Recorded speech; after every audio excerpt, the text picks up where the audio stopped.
નબળા બજારમાં પણ મહાનગર ગેસના શેરમાં આજે મજબૂતી સાથેનું કામકાજ થતું દેખાઈ રહ્યું છે. કારણ એવો બનતા દેખાયા છે બીએમસી તરફથી જે આદેશ આવ્યા છે એને કારણે એક ફોકસ અહીંયા બનતું દેખાયું છે. બીએમસીએ મુંબઈમાં ક્લીન અને ઇકો ફ્રેન્ડલી ફ્યુલને પ્રોત્સાહન આપવા માટેના પગલાં લીધા છે. શું છે સંપૂર્ણ સમાચાર જાણીએ શ્રદ્ધા પાસેથી. શ્રદ્ધા, ગુડ આફ્ટરનૂન. અને એમજીએલમાં આજે એક ફોકસ બનતું દેખાઈ રહ્યું છે, તેજી સાથેનું કામકાજ છે, રીઝન શું બની રહ્યા છે અહીંયા?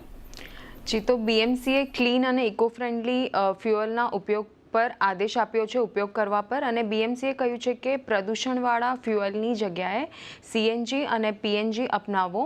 અને બીએમસીએ 84 રેસ્ટોરન્ટ્સ, ઇટરીઝ, બેકરીઝ, હોટલ્સ, રોડ વેન્ડર્સને આ આદેશ આપ્યો છે. અને સાથે જ તેઓએ ક્લીન એનર્જી ટ્રાન્ઝિશન માટે અધિકારીઓની નિમણૂક કરી છે. અને આ ટ્રાન્ઝિશન પૂર્ણ ન થાય ત્યાં સુધી લાઇસન્સમાં નોટ ટુ રિન્યૂ લખાશે. અને બીએમસીએ 8 જુલાઈ સુધી ઇકો ફ્રેન્ડલી ફ્યુઅલમાં સ્વિચ કરવાના આદેશ આપ્યા છે.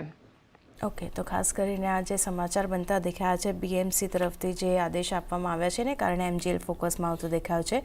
આભાર શ્રદ્ધા આપનો સમગ્ર માહિતી આપવા માટે. તો જે રીતે